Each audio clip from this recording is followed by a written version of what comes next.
Good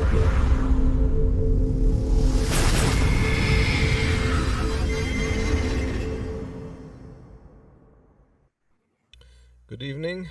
Today I have with me Branko Marcetic, who's a staff writer with Jacobin Magazine, and he's published a book about Biden called Yesterday's Man, The Case Against Joe Biden. However, that's not going to be our discussion today. Today we're going to discuss actually a wider issue regarding conspiracy theories, misinformation, disinformation, what's called fake news. And welcome to the show, Branko. Uh, Thanks for having me. it's my pleasure. So basically, you wrote an article that was quite interesting, and in the article you described the some of the history of misinformation and conspiracy theory thriving. Would you like to mention that, to discuss that a little? Yeah, sure. I mean, my basic point was I wanted to show that the large scale adoption and belief in conspiracy theories is not a thing that's unique to the current time. There are previous episodes in history where conspiracy theories, or if you want to call them mass delusions, have taken hold of a large part of the population. And I think we can apply some of those historical conditions that we see in the past to what we are seeing today. Conspiracy theories are always going to be with us. And misinformation, disinformation, all of that is always going to be part of our society. Unfortunately, that's one of the costs of living in a free and open society. But there are reasons why particular points in history they take hold a lot more broadly and a lot more strongly than they do in other times. And so some of the examples I give are, for instance, the incident in Chernobyl during the 1980s in the Soviet Union, which very much like the conditions that the United States is facing now. That was a time where where the government, the state, the Soviet state, was really losing its legitimacy in the eyes of people.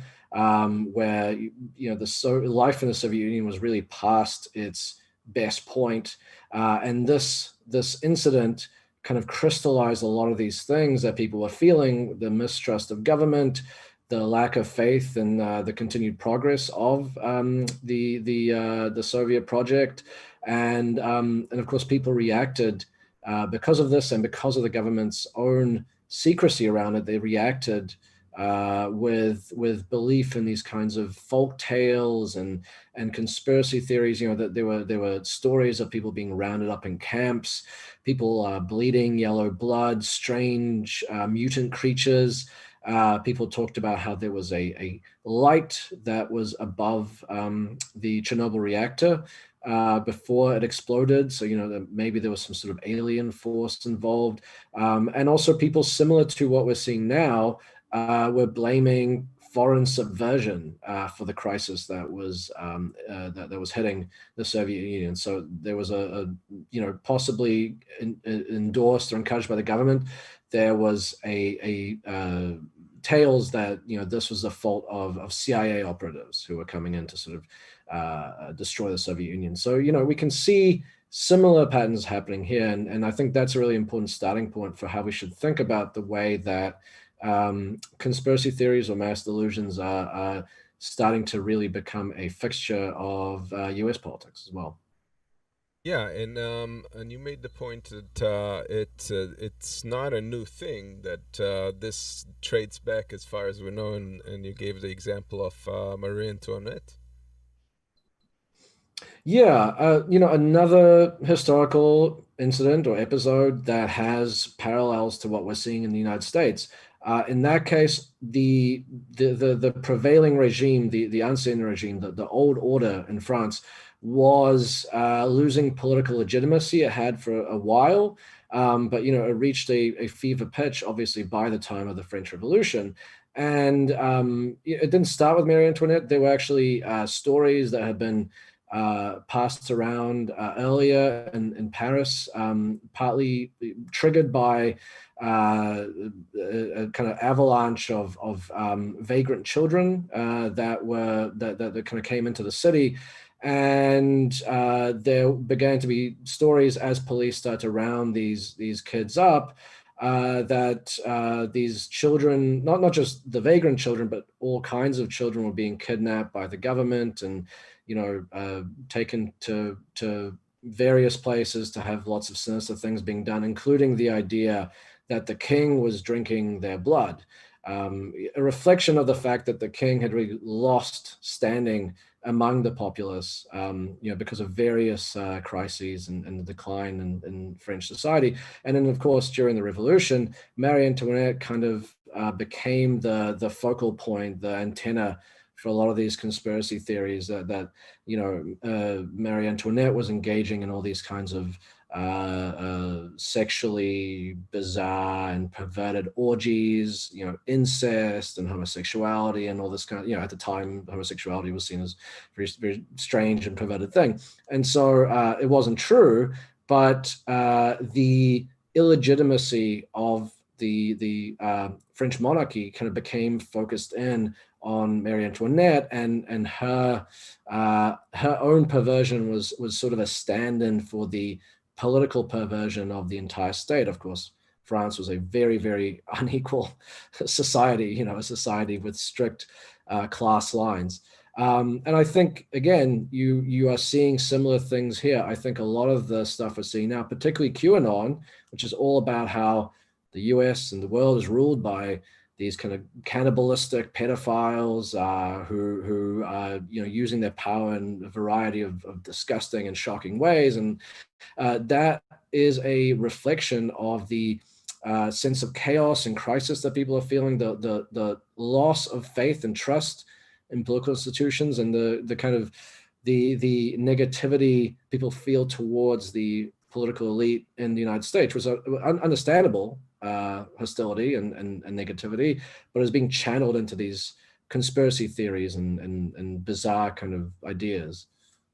Yeah, and I come from the Middle East, and I know that our neighbor state, Lebanon, was plagued for years by amazing conspiracy theories. You couldn't even twist your head around it, because it was basically contorting things to double negatives, like somebody is against somebody, and at the end of it, there was no sense. You couldn't make any sense out of it. But I am familiar with that type of thinking. And now in our age, it appears to be not only propagated by social media, which is a big promotion for these ideas, but also by mainstream media. And there was, for example, this whole controversy of election fraud, and one of the things that were launched against Democrats was that there were companies involved that did mass fraud. And here's an example. I'm going to run a little bit of a clip here. What got America to this violent, disgraceful moment was President Trump, his legal team, and right-wing media for months spreading unfounded conspiracy theories about election fraud. Central to one of those theories was a very often repeated lie about a particular voting machine software company. Smartmatic. Smartmatic. Smartmatic. Smartmatic. Smartmatic. Smartmatic. Smartmatic. It became a right-wing talking point because they believed that Dominion voting machines used across the U.S. were running Smartmatic software. Really, there's only one reason why you buy a Dominion machine and you buy this Smartmatic software, so you can easily change votes. But it's not true. Smartmatic and Dominion are competitors. And in reality, Smartmatic software was only used in one U.S. county, Los Angeles, nowhere near any battleground states, which now puts Smartmatic in a particularly strong legal position. In the US, of course, you can be sued for spreading lies about a company if it harms their reputation. So, knowing that Smartmatic software was not used across the US, these false allegations from the Trump legal team sound especially defamatory. They were founded as a company to fix elections, and they are extremely hackable. Smartmatic had switched 6,000 votes from Trump to Biden. Millions of votes that were shifted by this software that was designed expressly for that purpose. They did this on purpose. It was calculated. They've done it before. All you had to do is go online and find out that Smartmatic is owned by Venezuelans close to Chavez. You can Google it. Some right-wing news anchors, including Maria Bartiromo, didn't do a whole lot to push back. We have so much evidence, I feel like it's coming in through a fire hose. Wow. And some of the statements they were willing to read from the teleprompter are pretty incredible. The Smartmatic software that may have actually changed votes from President Trump and given them to Joe Biden. Meddling in the latest U.S. election through a company called Smartmatic. Tied to billionaire George Soros. It's quite the catalog of inflammatory claims, and Smartmatic has a really good lawyer. J. Eric Connolly previously represented Beef Products Incorporated in their defamation suit against ABC News, which repeatedly called their product Pink Slime. They won a massive settlement of $177 million. He's already sent retraction demands to each of these networks. That legal threat prompted 3 of the 4 networks to backtrack, attempting to retract the statements that some people made about Smartmatic. And recent claims. And the claims some have made. And the claims some have made about that company. And Newsmax would like to clarify its news coverage and note that it has not reported as true certain claims made about these companies. I have not seen any evidence that Smartmatic software was used to delete, change, alter anything related to vote tabulation. Neither Dominion nor Smartmatic has any relationship with George Soros. Notably, OAN did not walk back their claims, instead mocking their competitor Newsmax for succumbing to legal pressure. I don't think Newsmax had to retract or correct their statement. Of course, retraction demands are just the beginning. Smartmatic's competitor Dominion this week filed a defamation lawsuit against Sidney Powell. They're seeking $1.3 billion in damages. So, have any of these right-wing news personalities learned to be more careful with what they say? Here's Maria Bartiromo immediately following the Smartmatic apology segment. So that is where we stand right now. We will keep investigating.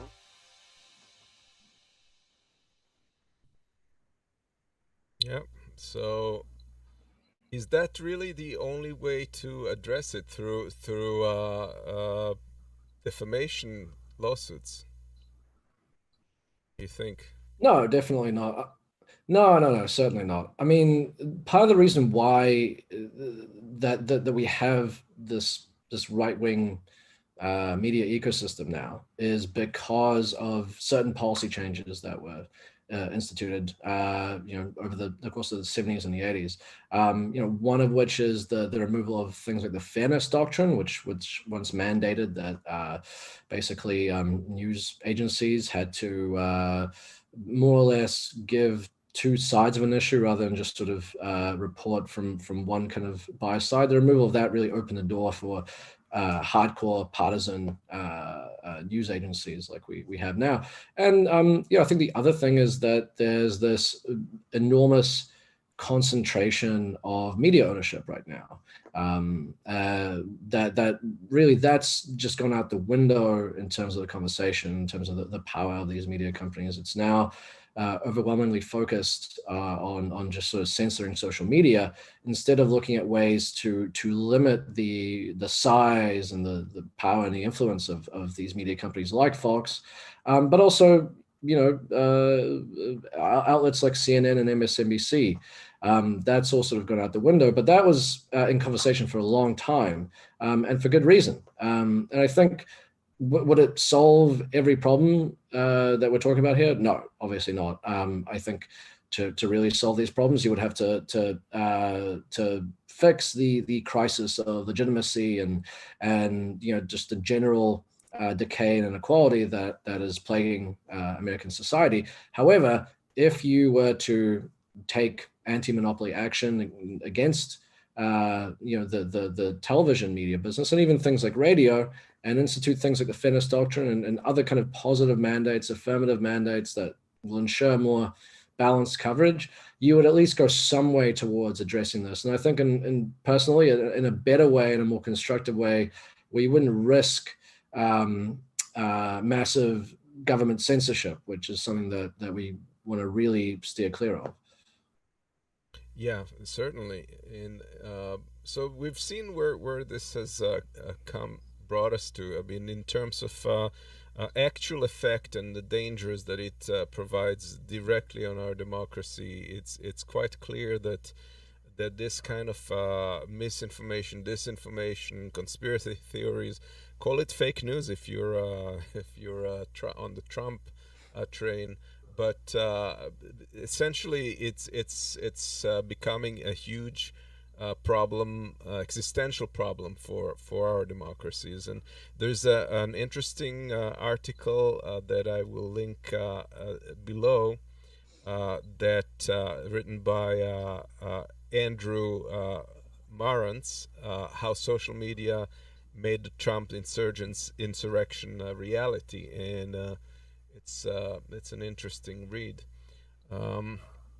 So basically, let's see. We basically spoke about the background. What is the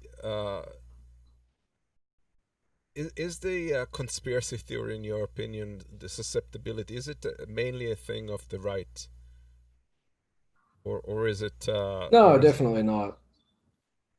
No, I mean, like, again, conspiracy theories have always been with us, and they've come from all sides. I think currently, right now, we're looking at the rise of right-wing conspiracy theories. But even at this current moment, it's not really the case that it's exclusive to the right.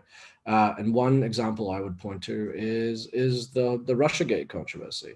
Not the narrow question of collusion, whether or not the Trump campaign knowingly, took or used the help of some Russian operatives to win the election. That's you can make a case for that, I think, but though I think it's less interesting. But I'm more talking about the more maximalist charge that was leveled at Trump by Democrats and really still believed in by a lot of Democratic voters, and that's the idea that Vladimir Putin was literally controlling or blackmailing or in some way influencing Trump to do the things that he did. And this was a all-encompassing conspiracy theory that plagued the liberal mindset for basically 4 years until finally the election happened. There was no basis for it. There were certain bits of misinformation that kind of backed it up, things like the Steele dossier, but the evidence for it was very thin. And as the years went by, as Trump assumed the presidency, it got even thinner because Trump would do things that were very contrary to Russian interests, whether trying to push Putin out of the European natural gas market, or going after Venezuela and Syria, which are the allies of Russia, or tearing up arms agreements that Putin was quite keen to hang on to.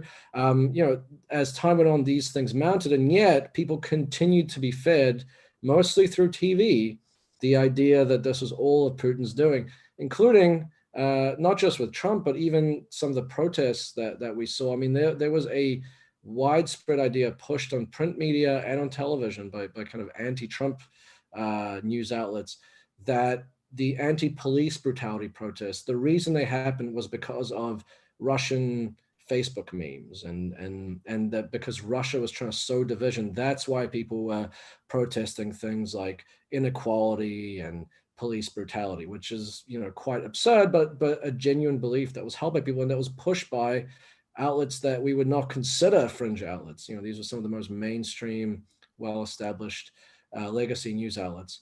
So I to some extent it is worrying that we're kind of just ping-ponging between kind of liberal conspiracy theories and then right-wing ones, and then maybe back again. We'll see. There isn't really a focus on what we can actually do to fix the crisis of inequality and political legitimacy that I think is driving the acceptance of all these things.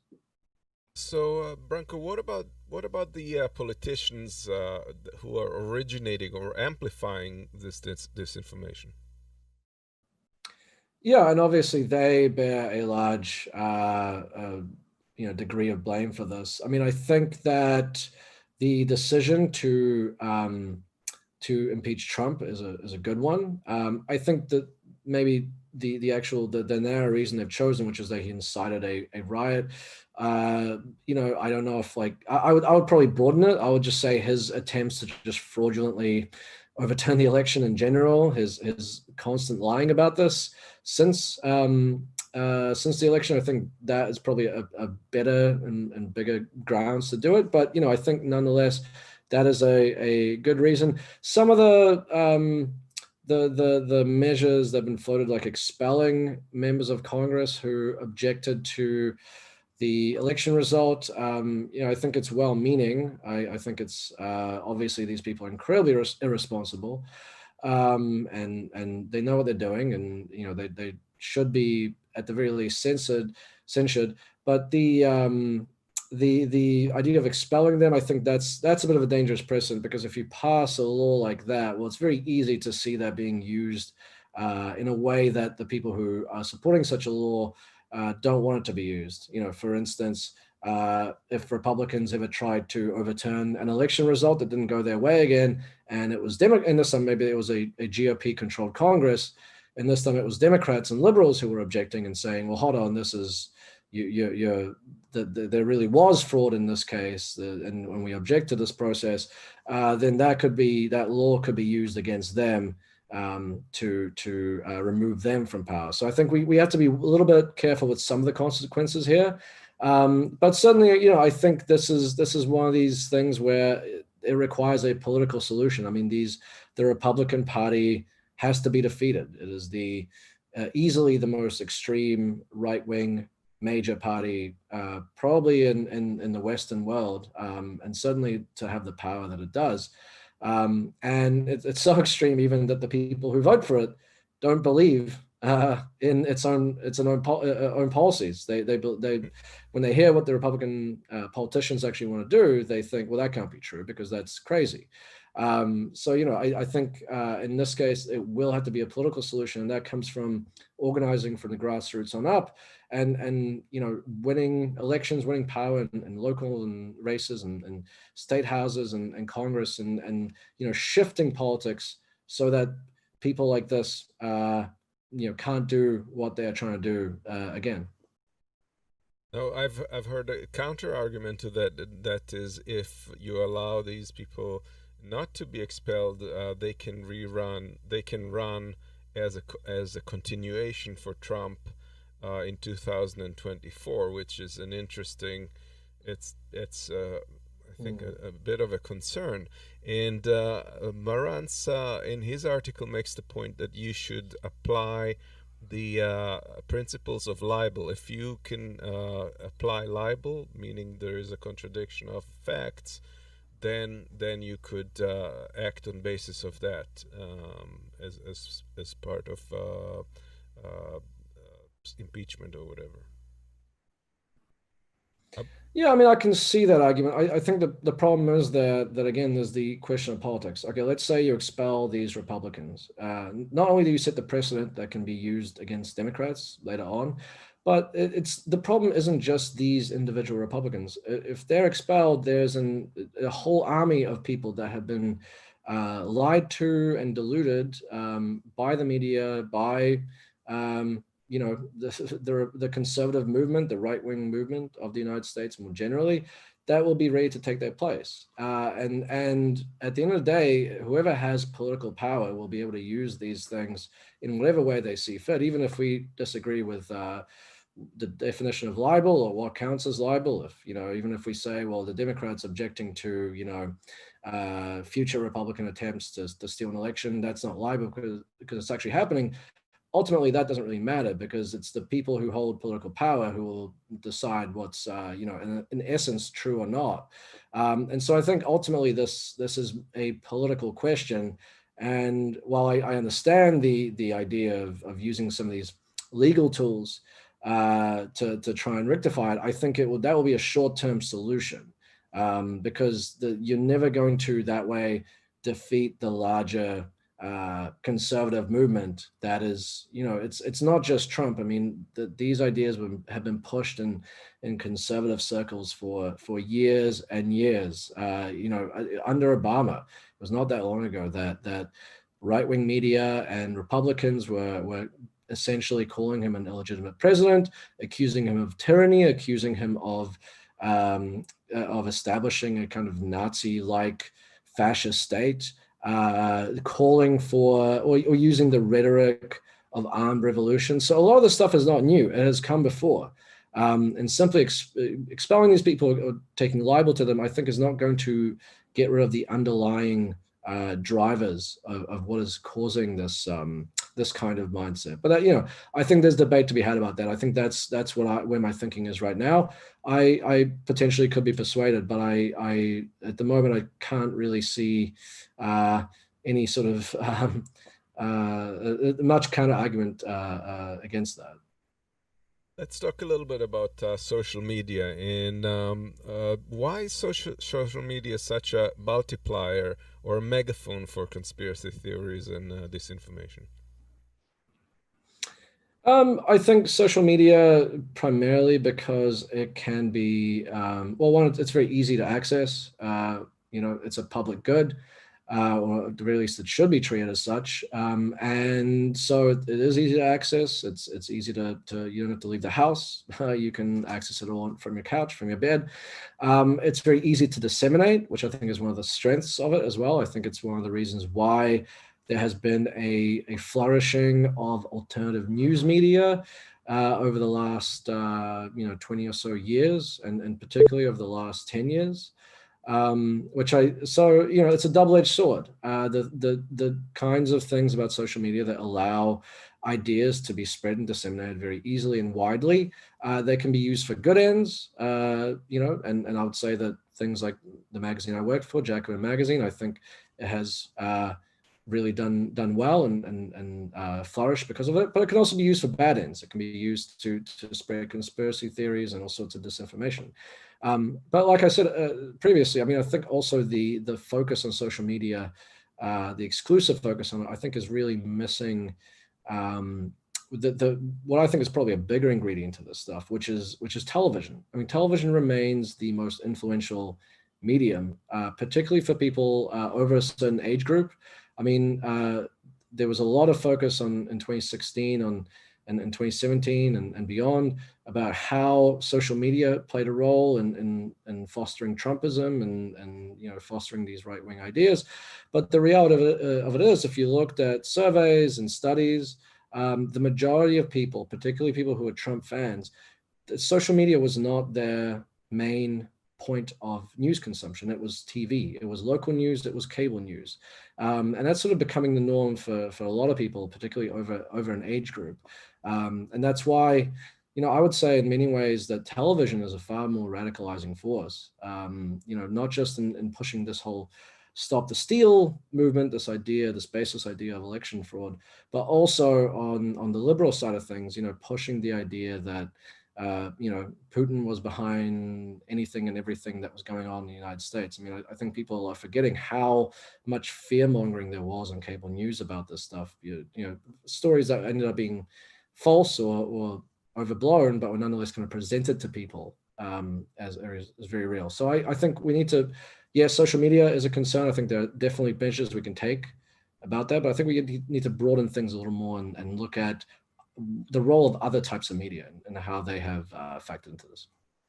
Okay, but I think what makes social media unique is a couple of things. One is the algorithm that promote these more radical stories because they create more traffic. and the other that you have this feedback loop that doesn't exist in other types of media, where it's coming at you. With regards to social media, it gets enmeshed and filtered through additional interpretations and additional material that kind of colors the whole thing. So you may hear something that is said by a politician, but when it's filtered or characterized in a certain way through a media channel on social media, it fills it out a little bit more, and creates additional maybe more extreme point of view, right? Well, I think that is a good point, and I think the algorithm, for instance, is a really good thing to focus on, because I think that is a very concrete way to affect some of this stuff without resorting to some of the ideas that we're seeing now, which is just basically empowering tech oligarchs to just be able to silence people whenever they want, or censor certain news stories, or what have you. You're giving these unaccountable entities a tremendous amount of power over media consumption and over democracy. So I think the algorithm issue is a very good one. I think it does not need to be the way it's designed now, where it seems like just staying on YouTube, for instance, will inevitably take you down a more kind of darker and conspiratorial path. As you say, that exists because of reasons for traffic, but it doesn't have to be. And I think one of the issues here is that, look, I mean, these are private companies. I think we're now starting to realize how powerful and influential these companies are in political discourse, and that we have very little oversight of them. And we have very little input into the decisions they make. I mean, in fact, we almost have no input. These things are decided behind closed doors without any of our kind of input or ideas being put in there as people, as people part of a democracy. So there has to be some questions about, should the internet and social media companies continue to be considered as private entities that can just do whatever they want, aside from just sort of responding to pressure from the public and the government, or is this a public utility that requires some governmental oversight? And I think that's the direction we have to move in. And that's something where a lot of progressives, and we're struggling with that as progressives, because on the one hand we see the slippery slide of where things can go when conspiracy theories are let to go rampant and lies are not not opposed. And on the other side of it, we are concerned about our own freedom of speech, and how promoting ideas that are not in the mainstream or not corporately sponsored would be affected. So this caricature here, for example, was the guy who put that caricature, drew the caricature, had their account suspended, and on the one hand, there's a core of truth there, right? Because we have right now a situation where these companies decide what is appropriate, what should be taken off, which accounts should be blocked, and what should be not, right? Oh yeah, absolutely, and that's affected people on the left, as much as on the right. I mean, the idea that censorship is only going to be used on the right, it's ironically an idea that is believed by both liberals and by conservatives. Conservatives have this sort of victim attitude, and they believe that they are being uniquely persecuted by social media, which isn't true. There's a lot of progressive and left-wing voices that have been, taken off social media, had their posts censored.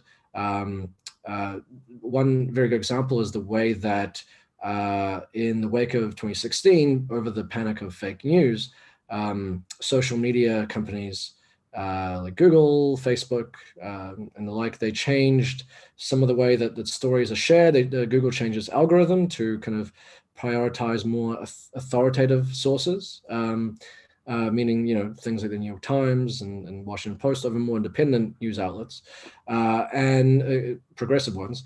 And a lot of progressive and left-wing websites actually sort of traffic plummet because of this.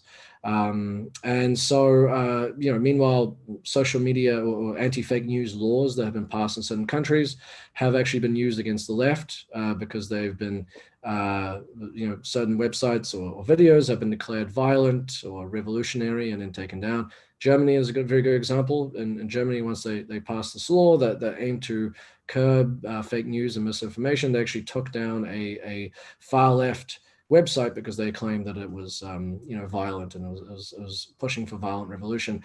You've also got things where the wrong videos have been taken down because, of course, this kind of censorship, it's not exact. It's often done by people who are making split-second decisions, who don't have the time to maybe study something. So as one example, a video was taken down on YouTube that was from the outlet Project Syndicate that was discussing the rise of Holocaust denial, and the YouTube or the German authorities rather censored it. They took down access to it because they said, or they thought, that it was actually promoting Holocaust denial. And this is something that we've seen quite a bit, where just mistakes are made and the wrong things are censored. So I think that's a really important thing that people should think about. It's not going to these powers, these authorities to censor. They're not going to be limited to the right. They're going to be used against other things.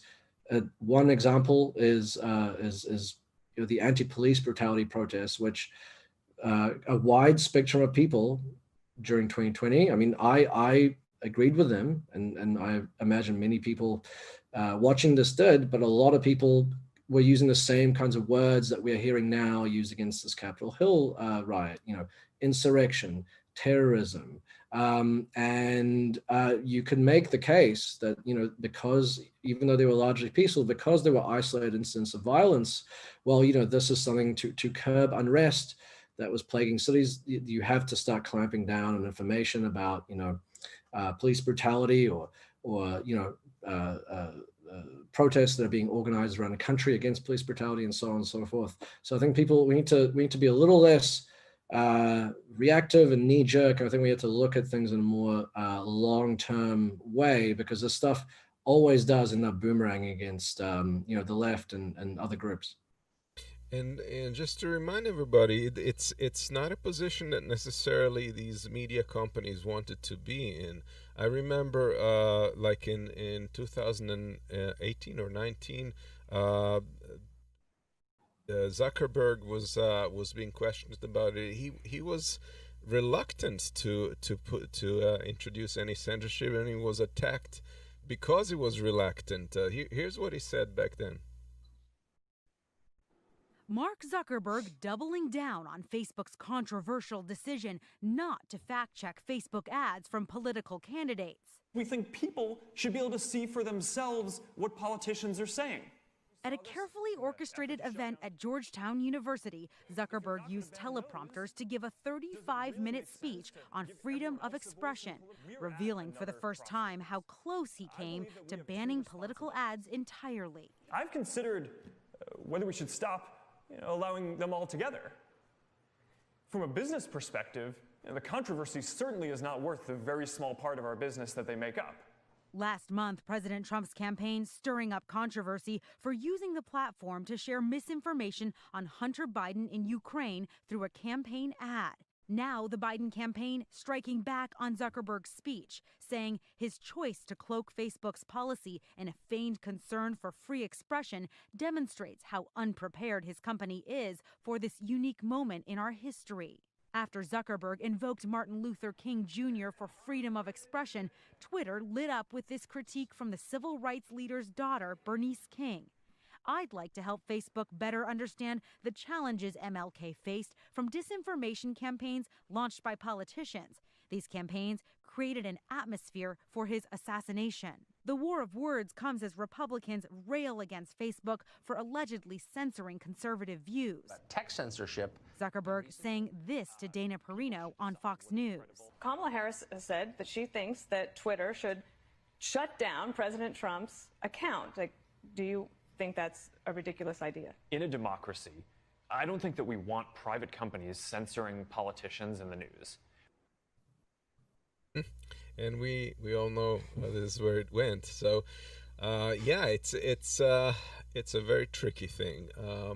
But if not the social media companies, then who should be in charge of that? Do you think that perhaps there should be another branch of government that is journalistic or informationalist or whatever you would call it?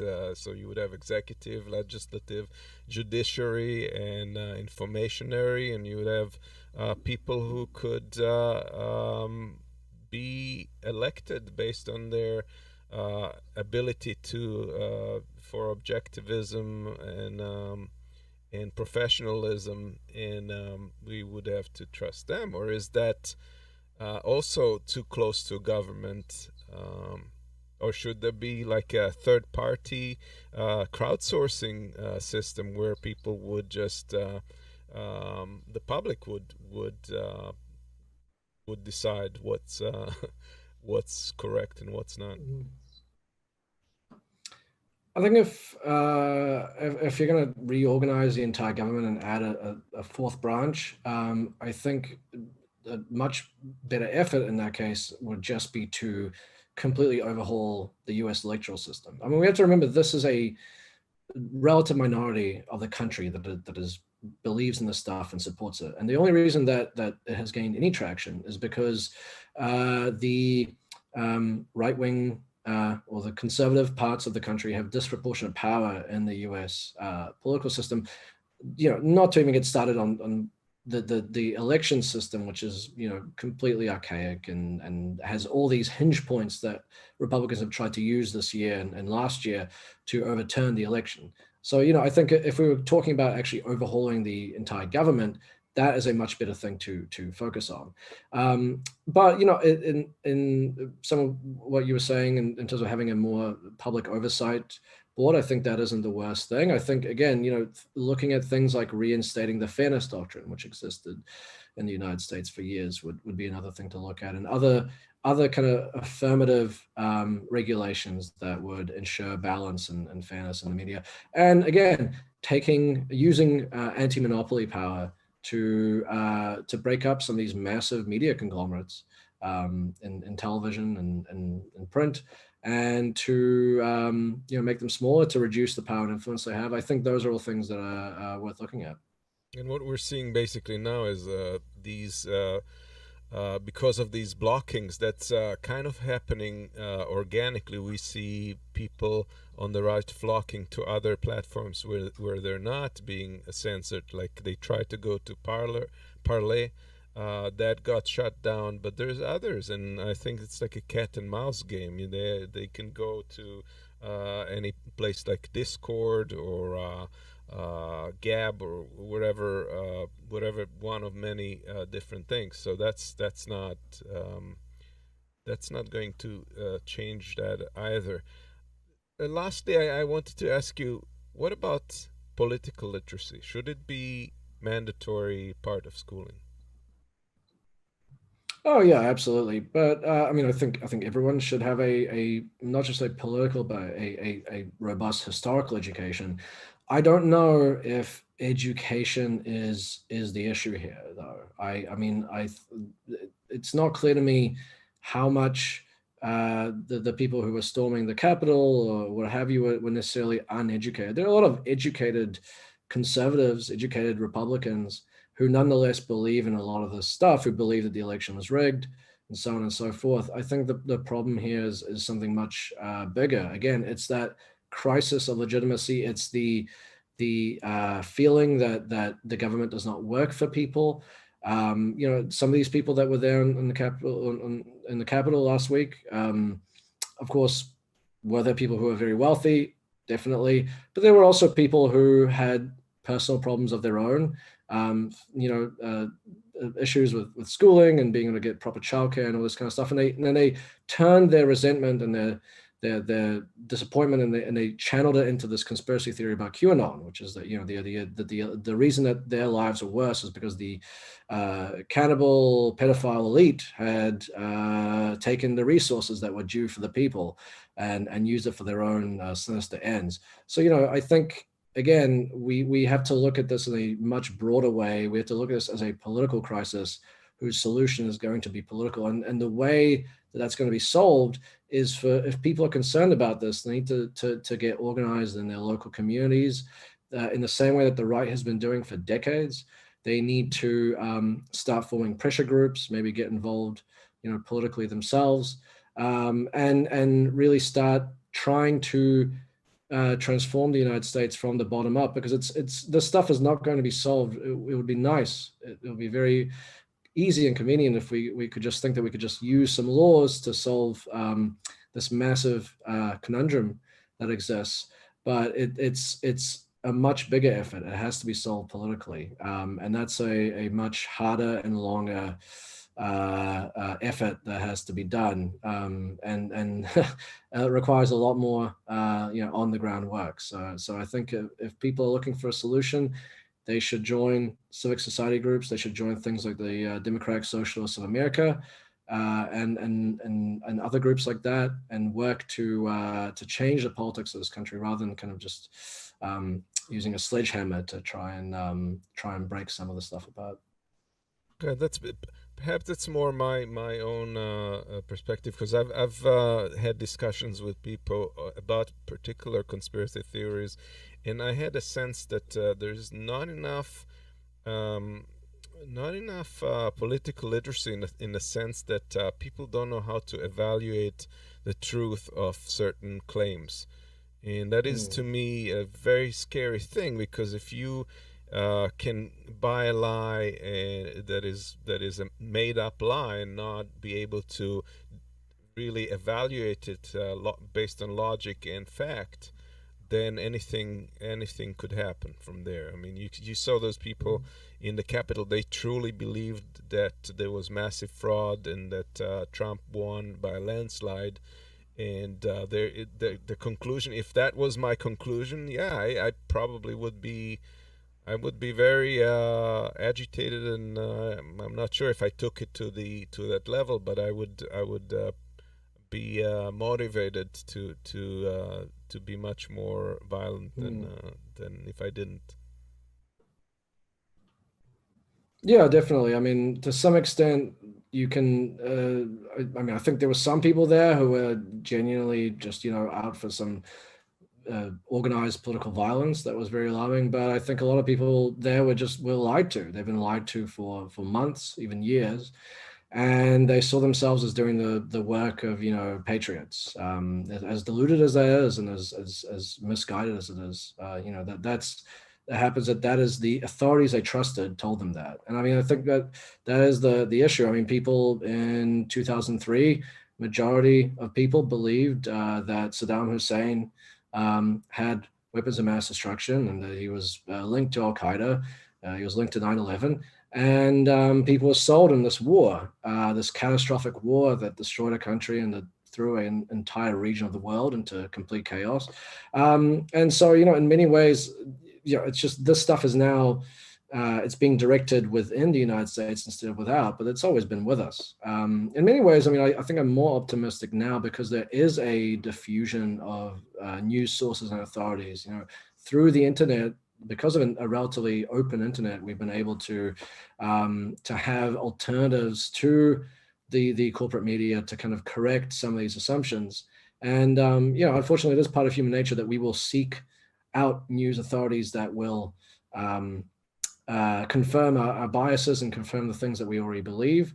But I don't think simply censoring things is going to solve that. But yeah, I mean, I think political literacy, historical education, it's a place to start. I think that has been one reason why the response to, say, the protests of a George Floyd's murder in 2020, I think was such a different response to the kinds of things we saw against protesting and rioting in the 60s and 70s, where there was this really harsh law and order, anti-unrest feeling and direction that the country went in.